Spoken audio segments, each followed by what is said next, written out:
et je vous avoue que j'ai été pris au dépourvu hier avec leurs décisions et avant-hier. Et pire encore, ce qui est triste, c'est qu'il y a des Brésiliens que je ne vais pas nommer ici, des Brésiliens qui alimentent cette dispute dans l'idée que s'ils nous taxent, il va nuire à une candidature à la présidence de la République. Vous voyez ? Cet idiot ne comprend pas que les victimes sont le peuple, pas Lula. Autrement dit, demander une punition pour le pays dans l'idée de faire échouer une candidature ou d'en tirer profit. C'est d'une grossièreté que je ne peux pas lui donner un autre nom, à part dire que dans n'importe quel autre pays du monde, à n'importe quelle autre époque historique, cela serait appelé trahison envers la patrie. Cela serait appelé trahison envers la patrie. C'est ce qu'ils ont fait. Il n'y a pas d'explication. Il n'y a rien de tel en sociologie. Aucune explication pour le comportement de groupes de responsables comme ceux-là. Alors vous, ministre, vous ne pouvez pas manquer de dire cela, d'accord? De le dire haut et fort. Ils essaient de trahir le Brésil avec des intérêts mesquins, avec des intérêts bas pour une dispute électorale. Et il n'y a aucune dispute électorale dans aucun pays du monde qui puisse valoriser quelqu'un qui trahit la patrie. Quelqu'un qui est capable de vendre son pays pour des intérêts liés au gouvernement. Quelqu'un qui trahit la patrie. Quelqu'un qui est capable de vendre son pays pour ses propres intérêts mesquins. Ce Marco Rubio n'aime pas l'Amérique latine, et encore moins le Brésil. C'est un latino-américain frustré. Je ne sais pas s'il est né à Cuba, il me semble que non. Il serait fils de personnes nées à Cuba. Donc son comportement envers l'Amérique latine, d'ailleurs j'espère que notre Sénat, déjà Jacques Wagner, va répondre. Hier, il a dit au Sénat qu'il est très heureux parce qu'ils arrivent à le faire.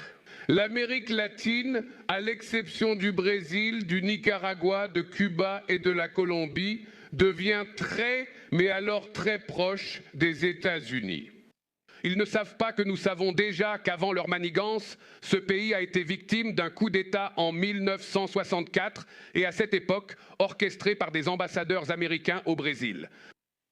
Nous le savons. Alors, il est important qu'ils sachent que nous connaissons l'histoire. Il est important qu'ils sachent que nous ne voulons pas la guerre. Il est important qu'ils sachent que nous voulons construire le véritable récit d'une relation qui dure déjà depuis 201 ans. Donc, c'est une relation nouvelle et nous voulons renforcer notre relation institutionnelle avec les États-Unis. Nous sommes très grands, nous avons beaucoup d'histoire et nous ne pouvons pas accepter le traitement que les États-Unis ont réservé au Brésil cette semaine. Ce n'est pas possible. Personne ne peut dire que le Brésil a refusé de négocier avec les États-Unis. Depuis le premier tweet du président Trump, depuis le tout premier tweet, un communiqué contraire à ce que la démocratie et la civilité exigent. Normalement, un président téléphone à l'autre ou envoie une lettre officielle à l'autre président. J'ai appris la première taxation par Twitter. Et une taxation fondée sur la vérité. Parce que le déficit dont les États-Unis disent souffrir avec le Brésil, c'est en réalité le Brésil qui l'a envers eux. Donc si quelqu'un devait imposer une taxe, ce serait le Brésil contre les États-Unis et non les États-Unis contre le Brésil. C'est pourquoi nous avons été surpris par une nouvelle décision, un nouveau communiqué annonçant une nouvelle taxe contre le Brésil. Ensuite, j'ai remis 4 documents au président Trump indiquant les sujets que nous aimerions aborder avec lui, évidemment. 4 sujets. Depuis la lutte contre le narcotrafic et le crime organisé, un document a été remis. Depuis la question commerciale, un document a été remis.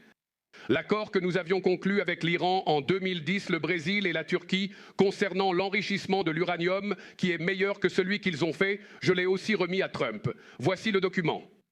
Et j'ai également remis notre rapport sur les questions des terres rares et des minéraux critiques. Tout cela a été remis. Je vais répéter une chose ici que j'ai dite la première fois que j'ai reçu le tweet du président Trump. Trump a été élu par le peuple américain et je respecte le résultat des élections américaines. J'ai été élu par le peuple brésilien, il doit respecter le vote du peuple brésilien. Je n'ai pas été élu empereur de l'Amérique latine et encore moins Trump n'a-t-il été élu empereur du monde. Ce que j'espère et je supplie déjà depuis un certain temps. c'est que les 5 membres du Conseil de sécurité de l'ONU, qui sont l'Angleterre, la France, la Russie, la Chine et les États-Unis, que le Conseil de sécurité a été créé, les membres permanents, pour maintenir la paix sur la planète Terre. Qu'ils aient la capacité de se réunir et de discuter de leur rôle, s'il s'agit de maintenir la paix ou de fomenter la guerre. D'autant plus que les guerres qui ont lieu sont des décisions unilatérales. Personne n'a demandé à qui que ce soit de faire la guerre. Les pays décident et agissent. Et nous voulons la paix. Nous voulons le progrès, nous voulons le développement, nous voulons améliorer la qualité de vie du peuple brésilien et c'est ce que nous ferons jusqu'au bout. J'irai encore voir le président Trump. Je vais envoyer une autre lettre. J'écrirai autant d'articles qu'il sera nécessaire d'écrire dans la presse américaine et dans la presse mondiale pour montrer qu'ils ont tort. Qu'ils se trompent et qu'ils induisent le monde à une violence inutile. Et ils savent tous que si nous avons un conflit plus sérieux, où il serait nécessaire d'utiliser des armes nucléaires, nous ne gagnerions pas en tant que pays. Nous sommes en train de détruire la planète Terre. Et le Brésil sera toujours contre cela. Parce que pour nous, c'est soit la paix, soit rien. Et nous voulons la paix. Ensuite, il faut rappeler cette question commerciale à nos commerçants présents. Il est important de rappeler aux camarades qui s'occupent de la commercialisation. Les États-Unis qui posent problème, ils ont le droit de ne pas vouloir. Maintenant, nous n'allons pas nous lamenter. Nous chercherons un autre partenaire. S'il ne veut pas acheter, on va vendre à quelqu'un qui veut acheter. On ne va pas nous plaindre. S'ils ne veulent pas investir ici, nous allons en chercher un autre. Ce qu'il faut savoir, c'est que le Brésil est maître de son destin. Ici, c'est un pays démocratique et souverain. Et grâce à cette souveraineté, nous ferons tout ce qui sera nécessaire. Nous ne céderons pas. Quiconque voudra exploiter les terres rares ici devra s'adresser au gouvernement brésilien. Quiconque voudra exploiter des minéraux critiques devra commencer à discuter avec le gouvernement brésilien. C'est fini, c'est fini. Vous savez, cette histoire de prendre tout notre or pour payer la dette du Portugal envers l'Angleterre, vous savez, ensuite, ils prennent tout le minerai de fer, comme ils continuent de le faire, et nous gagnons moins que ce que nous devrions avec ça. Nous avons décidé que ce pays n'adoptera plus la politique du complexe d'infériorité face aux grandes puissances. Nous ne sommes meilleurs que personne, mais nous ne sommes pas pires non plus.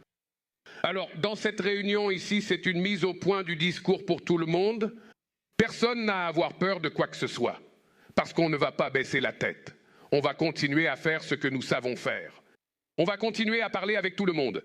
Et moi, je n'allais même pas au G7, maintenant j'y vais. Je n'allais même pas à l'EVA, mais maintenant je vais au G7, parce qu'il faut que quelqu'un essaie de remettre de l'ordre dans la maison et de mettre un terme à ce qui est en train de se passer.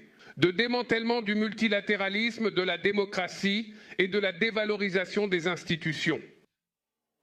Si l'ONU ne fonctionne pas aujourd'hui, ce n'est pas en détruisant l'ONU qu'on va réparer le monde. C'est en renforçant l'ONU. Et qu'est-ce que le Brésil revendique depuis longtemps? Il revendique qu'il y ait plus de pays membres du Conseil de sécurité en tant que membres permanents. Le Brésil le défend. Nous avons le G4 qui est composé du Brésil, de l'Allemagne, du Japon et de l'Inde. Nous voulons qu'un pays comme le Mexique ou un autre pays d'Amérique latine en fasse partie. Nous voulons aussi qu'un pays africain en fasse partie. La géopolitique de 1945 n'est pas la même qu'en 2026. Et qui peut en décider? Ce sont les 5 membres permanents du Conseil de sécurité. Ce n'est pas nous. Nous sommes près de 200 pays, mais nous n'avons aucun pouvoir. Nous faisons seulement des discours. Ce sont les 5 membres qui décident. Et il est temps de les amener à assumer la responsabilité d'améliorer la vie sur la planète Terre.